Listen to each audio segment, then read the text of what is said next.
Powiedział jeszcze, że jak spotkał Hitlera pierwszy raz, to wcale nie był to jakiś zbrodniarz, ani autokrata, ani nadczłowiek.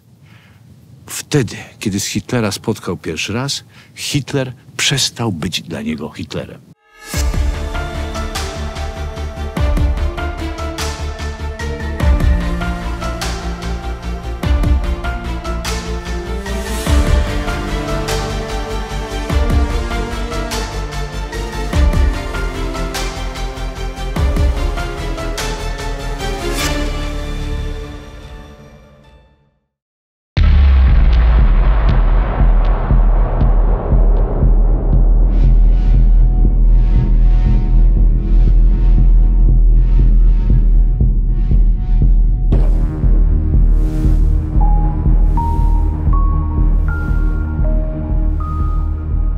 Witam Was serdecznie na moim autorskim kanale Łukasz Kazyk Historystory.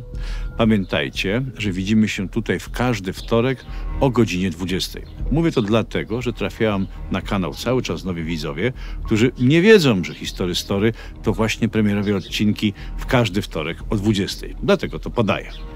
Słuchajcie, jestem w województwie opolskim, powiat opolski, gmina Popielów, a dokładnie w miejscowości, które dzisiaj nazywają się Stare Siłkowice. Kiedyś nazywały się Alt-Szalkowic. I właśnie z Alt-Szalkowic pochodził taki człowiek, który nazywał się Jan Dzierżoń. Wybitny ksiądz, uczony, był tu wikarym i również dzisiaj nazywany jest ojcem współczesnego pszczelarstwa. Pochodził Jakub Kania, działacz narodowy, poeta ludowy, wybitny człowiek. Pochodził też z tej małej miejscowości człowiek, który nazywał się Rochus Misz i do 2013 roku był ostatnim żyjącym świadkiem z bunkru Adolfa Hitlera, który znajdował się pod kancelarią Rzeszy. To tu się urodził, tu mieszkał i później stąd zaczęła się jego cała kariera. Był to człowiek, który wierzył w Hitlera, był z Hitlerem do samego końca i wierzył w Hitlera do samego końca. I z Hitlerem, mimo że Hitlera już nie było, został w swojej głowie również do samego końca. A urodził się właśnie tutaj, w Alt-Szalkowic, w lipcu w 1917 roku.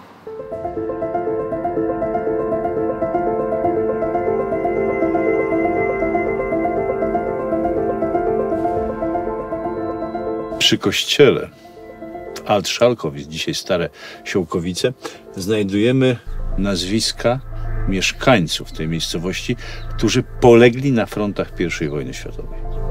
Znajdujemy nazwisko i imię Misz Rochus.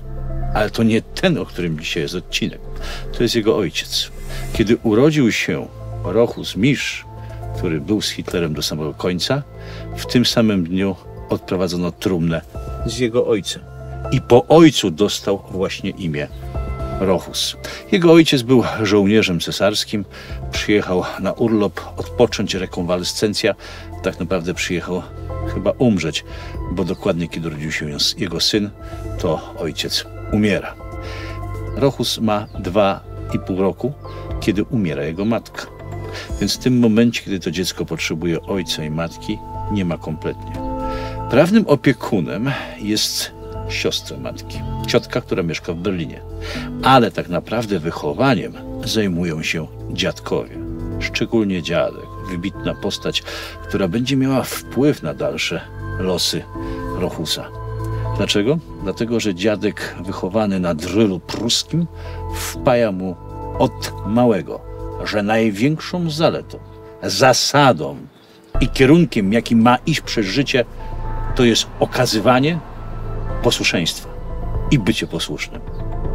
To potem sprawia, że zostaje ze zbrodniarzem Adolfem Hitlerem do samego końca. Nie tylko w bunkrze, ale tu w swojej głowie również.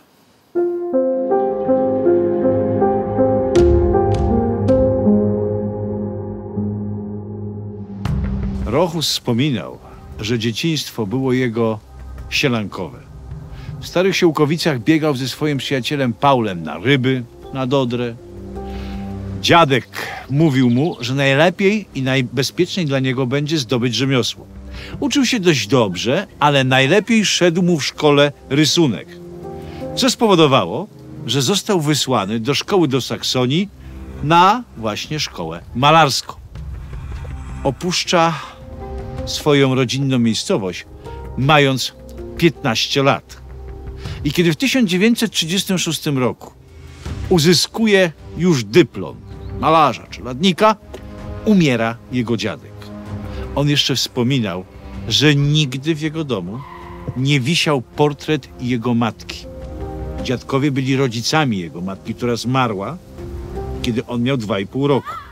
Być może dlatego, że chcieli w ten sposób ugasić swój ból i nie pokazywać tego, jak mocno tęsknią i jak bardzo mocno gorycz dalej w ich sercu tkwi za tym właśnie ze swoją córką, która wcześniej zmarła.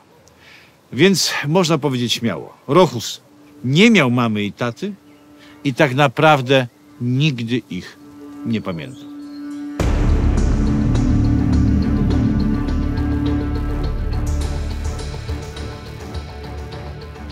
Za moimi plecami znajduje się budynek szkoły, do której uczęszczał Rochus Misz. Kiedy umiera dziadek w 1936 roku, przyjeżdża tutaj na pogrzeb. Udaje mu się zdobyć bilety na spektakl, niezwykły spektakl, gdzie Niemcy, hitlerowskie Niemcy chciały pokazać światu swoją potęgę, nieomylność i geniusz. Są to Igrzyska Olimpijskie w Berlinie.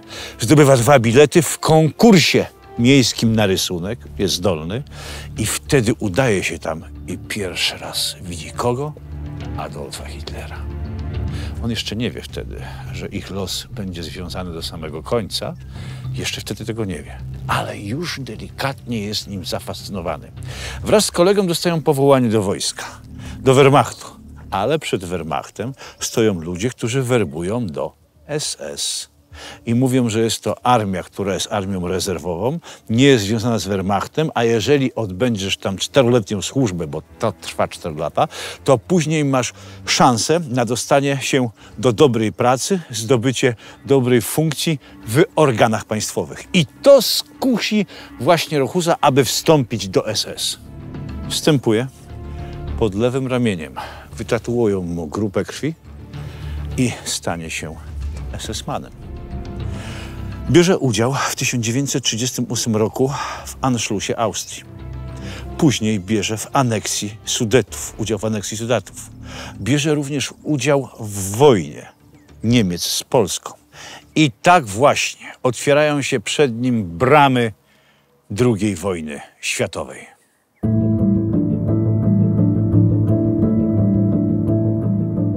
Rochus brał udział w wojnie obronnej Polski. Oczywiście nie po stronie Polaków. Niemcy nazywają to kampanią wrześniową. Więc według Niemców brał udział w kampanii wrześniowej. Jako parlamentariusz szedł z białą flagą właśnie w twierdzy Modlin. Tam, kiedy wracali parlamentariusze, zostali ostrzelani. On dostał 2 kule i był ranny. I jako rekonwalescent trafił do Berlina. Tam zajął się nim stary znajomy, Wilhelm Mohnke. Oni potem się ze sobą złączą, bo Wilhelm Mohnke zostanie dowódcą dzielnicy rządowej w Berlinie, kiedy będą toczyły się tam walki z Rosjanami. Będą spotykali się w bunkrze, tam pod kancelarią Rzeszy. Stamtąd zostaje zakwaterowany w kancelarii Rzeszy i zostaje kurierem. Brückner woła go pewnego dnia, aby mu opowiedział o sobie, o kolegach, o wojnie w Polsce i o swoim pochodzeniu. I wtedy pierwszy raz przez przypadek spotyka Führera. Oczywiście pręży się na baczność i wie, że spotkał kogoś wyjątkowego. Führer zleca mu kurierską robotę. Ma pojechać do Wiednia, do jego siostry Pauli i podać jej przesyłkę. Oczywiście, że jedzie. Jedzie do siostry Führera. Führer osobiście o to go poprosił. W mieszkaniu w Pauli w Wiedniu nie jest długo. Około pół godziny. Wraca. Hitlera już nie ma. Hitler dowodzi inwazją na Francję.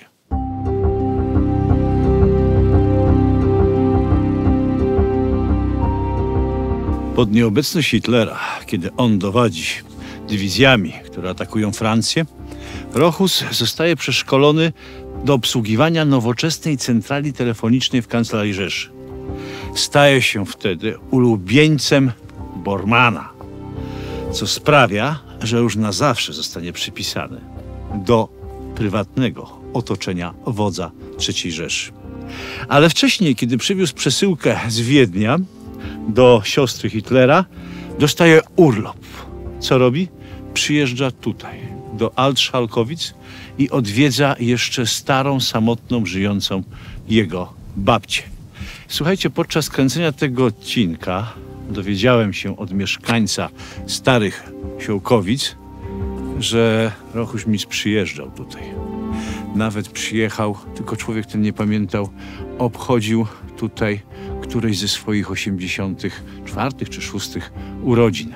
Pochwalił mi się mieszkaniec Siołkowic, że jego kuzyn był w kontakcie cały czas z naszym bohaterem dzisiejszego odcinka i nawet dostał od niego książkę, kiedy ją wydał, Byłem z Hitlerem do końca, z osobistą dedykacją i autografem. No tak to właśnie jest. Kiedy kręci się odcinki, ludzie przychodzą, pytają i informacje się zbiera. O tym na przykład nie wiedziałem, dlatego się z wami dzielę. Jak został Rochus z Hitlerem, to zaczęła się sielanka. Dlaczego? Bo był w jego kwaterach, w jego miejscach i zaczął poznawać ludzi z otoczenia Hitlera. Poznał Ewę Braun i to dwukrotnie. Poznał Erwina Rommela. Wspominał, że Erwin Rommel pokazywał mu nawet obrazki i zdjęcia z Afryki. Rozmawiał z Leni Riefenstahl, reżyserką. Spotkał Hannę Reitsch, która była pilotką, ulubieńcem, jedną z bardziej ulubionych kobiet w otoczeniu Hitlera. Hitler zabrał go nawet do pracowni Gerdy Trost. Pamiętacie odcinek z Demonem pod rękę? To była jedna z największych przyjaciółek Führera. I Rochusa z nią zabrał. Jeździł pociągiem Amerika, czyli mobilną kwaterę Hitlera na szynach. Tam poznał nikogo innego jak Benita Mussolini. Zaczęło się naprawdę modne życie. Do tego wspominał, że miał okazję również małą pagawędkę z Wieczysławem Mołotowem, który jesienią 1940 roku odwiedził właśnie Niemcy i Führera. Proszę zobaczyć, ile ten człowiek miał kontaktów, można powiedzieć, z bogami III Rzeszy, którzy kształtowali w tamtym czasie Rzeszę, a także kształtowali całą tą ideologię chorą. I on wszystkich ich poznał. Poznał nawet Lidię Barową, która była kochanką Goebbelsa i mało przez nią nie rozpadło się małżeństwo Magdy i Józefa Goebbelsa. Taka podróż przez takich ludzi. I to wszystko spotkało chłopaka ze Starych Siołkowic, Rochusa Misza. Można powiedzieć, że wygrał życie i tak wtedy sądził. Powiedział jeszcze, że jak spotkał Hitlera pierwszy raz, to wcale nie był to jakiś zbrodniarz, ani autokrata, ani nadczłowiek. Wtedy, kiedy z Hitlera spotkał pierwszy raz, Hitler przestał być dla niego Hitlerem. I to jest bardzo niedorzeczne, co dziś jeszcze powiem. Aż trudno w to uwierzyć, bo Misz we swoich wspomnieniach pisał, że nigdy nie słyszał o obozach koncentracyjnych. Nigdy. W ogóle w kręgu Führera nie mówiło się o takich rzeczach. Jeżeli spotykał się Hitler z Himmlerem, to rozmawiali tylko w cztery oczy, więc nie wie, co mówili. Natomiast w kręgu opowiadało się o różne rzeczy. Wspomnienia z wojny, tematy kombatanckie. Mówi, że on był ranny na wojnie, więc to dawało mu jakiś taki status trochę wyższy i bardzo go szanowano. O obozach koncentracji dowiedział się tylko raz, kiedy był z Hitlerem w Wilczym Szańcu i ukradkiem po prostu przeczytał sobie depeszę o tym, że szwedzki Czerwony Krzyż odwiedzi taki obóz. I to był tylko jeden przypadek, kiedy usłyszał o obozie koncentracyjnym. Nie wiem, czy w to wierzycie. Ja nie.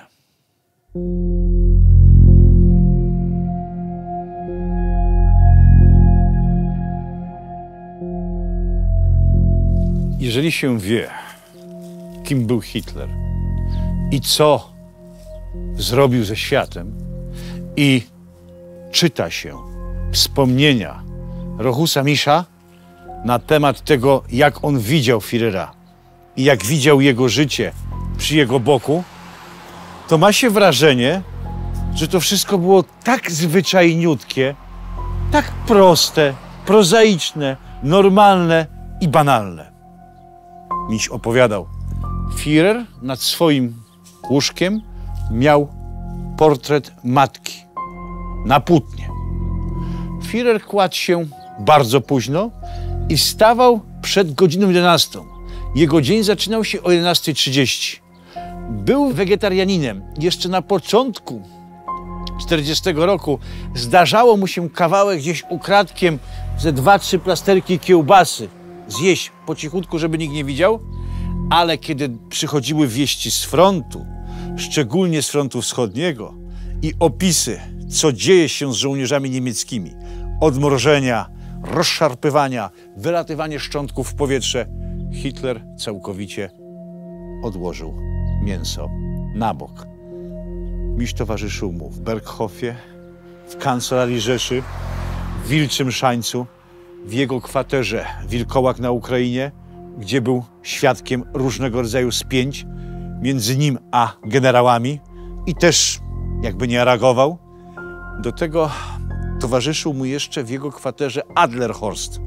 To była kwatera, z której dowodził ostatnią ofensywą niemiecką w Ardenach. I stamtąd już swoim pociągiem udał się do Berlina wraz z Rochusem i nigdy już tego Berlina nie opuścił. Mimo że w kwietniu miał propozycję Miś, aby swoją żonę i jednoroczną prawie córeczkę zabrać samolotem z Berlina, to żona Rochusa nie zgodziła się. Powiedziała, że ma chorych rodziców, córka też jest chora, więc powinni pozostać w Berlinie. I wtedy widział ich po raz ostatni.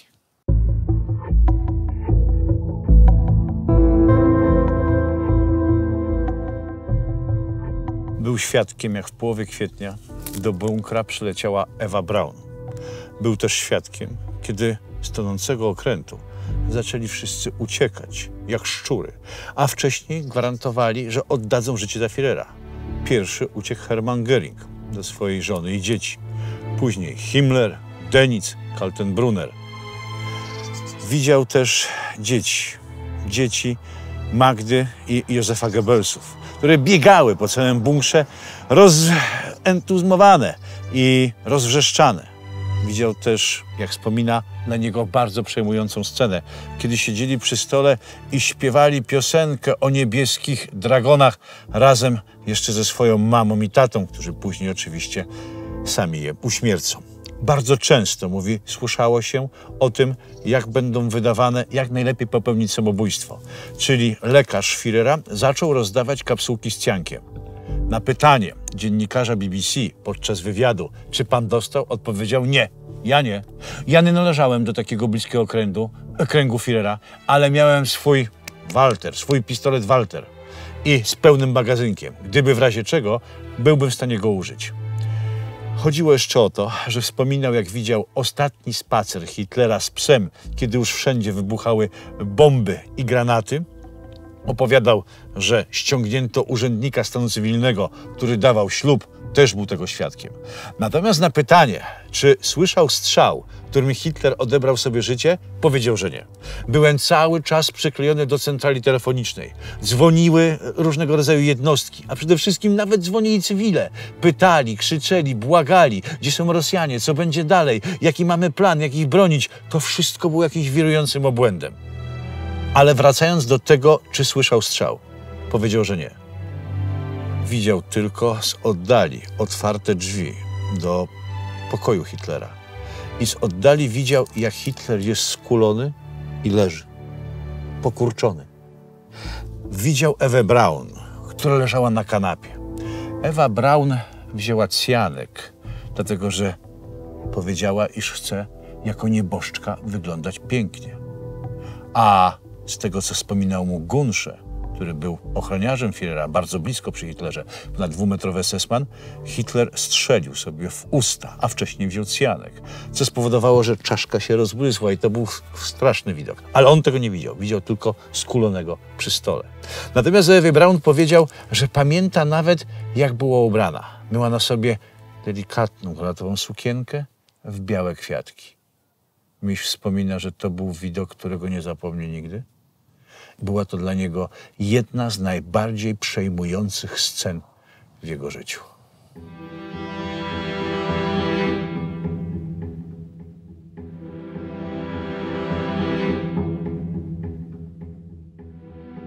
Pomyślałem sobie, że ta rozpadająca się stara stodoła, która pamięta czasy Rochusza Misza w Alte Szalkowic, będzie odpowiednią alegorią do rozsypania się świata i w pył III Rzeszy oraz bunkra Führera.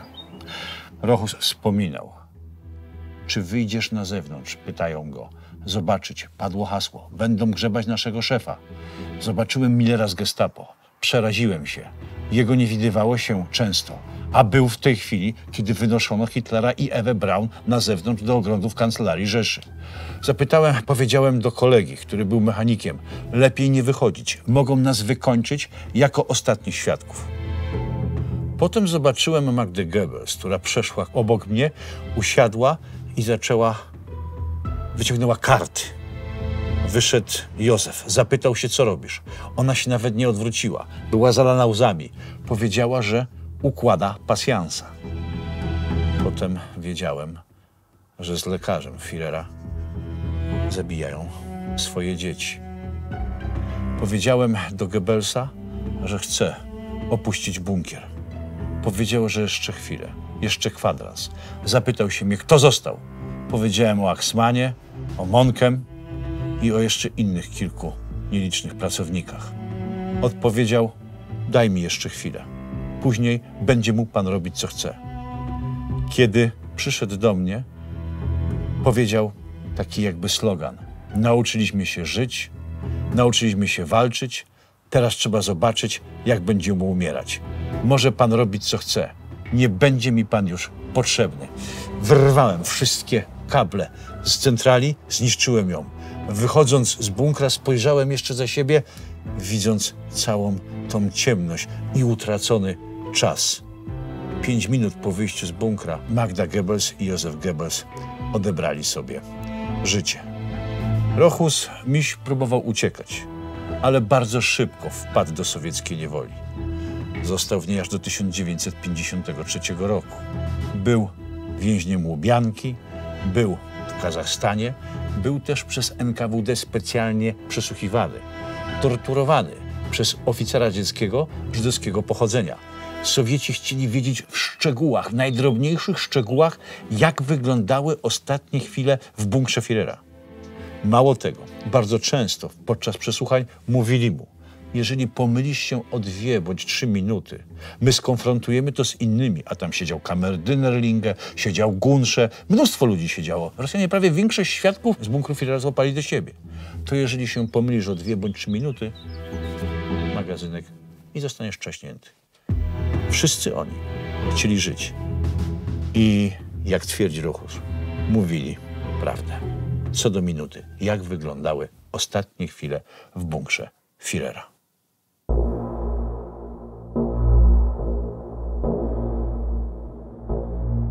Malarz ze Starych Siołkowic, kurier Hitlera, jego osobisty ochroniarz, człowiek od wszystkiego. Kiedy miał 89 lat, zapytany, jak ocenia Hitlera, odpowiedział, że nie ocenia go jako dobrego człowieka, ani jako złego człowieka. On po prostu mu tylko służył.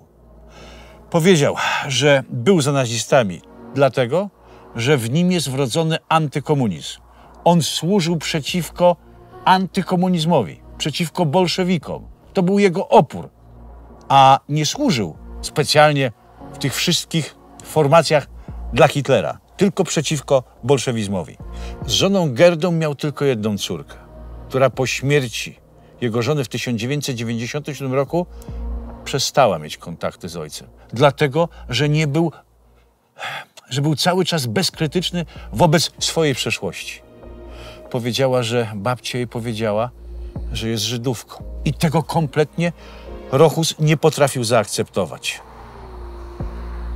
Kiedy zmarł w 2003 roku Otto Gunsze, też ochroniarz i człowiek bardzo bliski Führerowi, Rochus Miś został ostatnim żyjącym żołnierzem, który opuścił bunkier po śmierci Hitlera. Żył bardzo długo. Zmarł w 2013 roku, w pięknym wieku, w wieku 96 lat. Tak jak powiedziałem na początku tego odcinka, do samego końca pozostał z Führerem nie tylko w bunkrze, ale w swoim sercu, duszy i w swojej głowie.